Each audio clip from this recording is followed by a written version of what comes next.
Where's Rick? I'm Don't care. Where's Rick?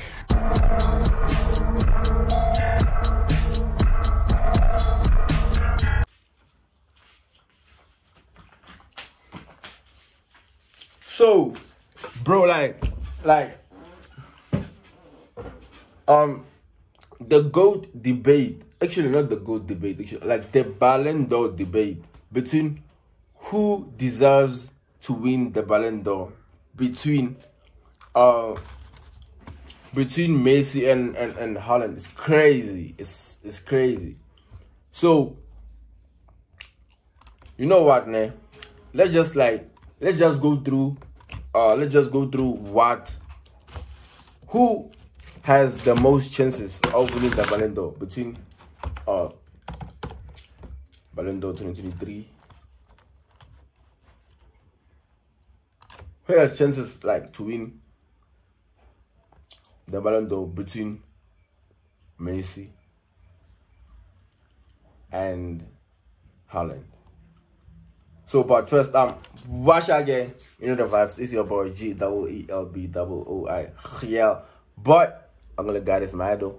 Welcome back to the channel. So, in today's video, I'll be reacting to who has the possibility of winning the Ballon d'Or between Messi and Haaland. So yeah, guys, if you're new here, please don't forget to sub, like, comment, share for more audience. Yeah, road to 1K subs. So let's check which video we can react to that shows why Haaland is not winning the Ballon d'Or. Nah, he's a program. It's a big program. Nah, wait. Haaland is the Ballon d'Or. No, I want some stats. Like some stats, like something. Who will win the Ballon d'Or? I don't know. That then explains why Messi have the Ballon d'Or over here.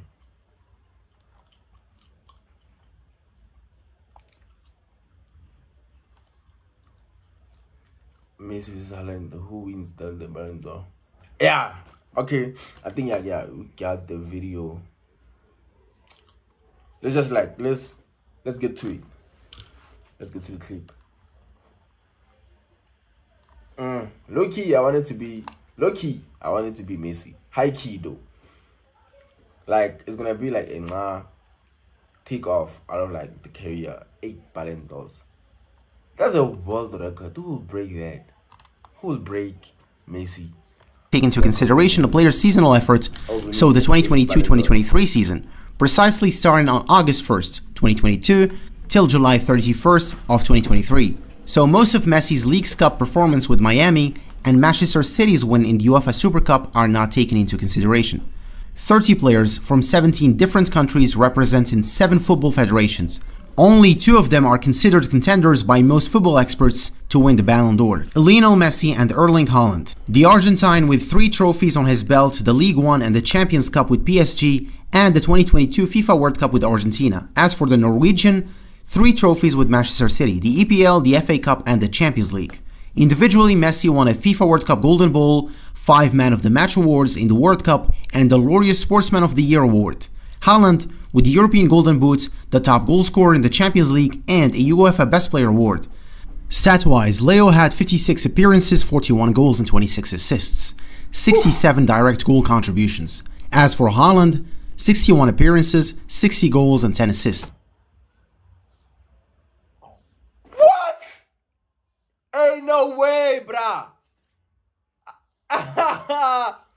61 appearances, 60 goals. That's insane. That's not normal, right? 10 assists. 70 direct goal contributions. Yes, Messi has 41 goals and 26 assists, not 38 goals and 25 assists. For some reason, France Football forgot to include his 2 official games with Inter Miami before the deadline. Same thing for Haaland, 60 goals and 10 assists, not 56 goals and 9 assists. They did not mention his 4 games with his Norwegian national team where he scored 4 goals and assisted once. On the surface, it seems that they are pretty close to each other. But when you look at key passes, successful dribbles, big chances created, expected threat, overall value added, and a plethora of other stats, It shows that Messi is ahead of Haaland. Now let's cut to the chase. Who deserves to win the Ballon d'Or this season? Well, obviously Lionel Messi at 35, 36 years old. He performed at the highest level, playing as both a playmaker and goal scorer for his teams and winning major trophies. Haaland, with all the respect I have for his talent and performances with Manchester City, he's not in the same category as Messi. Of course, I'm only talking about last season performances. I'm not comparing their... Bravo, like Messi is great. Like, how Messi plays, you can never find another Messi. Like, Messi moves like the ball is glued to his left foot. Like, glued, like in... Bro. Careers or their peaks. Last season, Messi was ahead of Haaland. Erling is a pure striker. If you watch his games, you will notice that he's not as involved in build-up compared to Leo. He stays in the box most of the game and waits for good passes or crosses to finish them. Now, who is most likely to win it though? Well, according to rumors, Lionel Messi has the highest chances. Why so? Well, historically, France football mostly prioritizes players who won major trophies and performed in said competitions. World Cup performances have the highest priority, then international continental tourneys like the UEFA Cup or the Copa America, then the UEFA Champions League, etc. In 2021, Messi won the Ballon d'Or mainly because of his win and performance in the Copa America. 2018, Modric won because of his World Cup Best Player award and his performance with Real Madrid. In 2016, Ronaldo got the Ballon d'Or also mainly because of his Euro Cup win. Football federations like FIFA and UEFA have a strong grip and influence over football opinions, which convert to votes that decide who wins Ballon d'Ors or FIFA the best awards. The biggest problem I have with France football or FIFA is how inconsistent their standards have been in the last decade.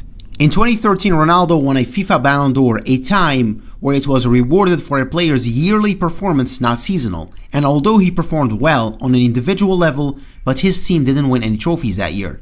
Also, I dislike the logic that a player can mostly just perform in one major tournament and just ghost most of the season and still get a shot at winning the Ballon d'Or. Even if a player wins all trophies or most of them, if he wasn't the best performer individually that season, he should not win that Ballon d'Or. Good example is the 2018 Ballon d'Or. Now, of course, Modric was one of the best players that year, but Messi with his numbers, performances, and of course his trophies with Barcelona should have at least put him in the final three, but he finished 5th. It's as if football fans have forgotten that trophies are made to reward the best team. In contrast, individual football awards as a concept were made to reward the best player irrespective of the prizes he achieved on a group level. FIFA successfully succeeded in gaslighting fans into believing that 7 games are much more important than the other 50 plus games to win a major individual award. So you're telling me a player who is on an individual level the best in the world, scores, assists, dribbles, wins trophies with his club, but he was born in San Marino, bottom of the FIFA rankings. You expect this guy to do the impossible and qualify his team to a major international tournament? Really? I don't even have to go this far. Just look at Erling Haaland, a player with the potential to become the best striker of all time. Big emphasis on striker, of course. Well, good luck qualifying to a World Cup with Norway, and hard luck reaching advanced stages of the World Cup with a nation that only managed to qualify thrice in their history. Do you now see how stupid these standards are? Now, people should realize that in football's best interest, on a monetary level, Messi has to win the Ballon d'Or this season. Irrespective. Obvious, bruh. Like, let Messi win the Ballon d'Or, and then the world will just come. Only the Ballon d'Or that we want. Of his performances, or if he deserves it or not. If he wins it, he becomes the first MLS player to ever win a Ballon d'Or, which further advertises the sport in North America. When's the next World Cup? In the US, Mexico, and Canada. Which country has the second highest GDP per capita and one of the highest mean incomes in the world? The United States.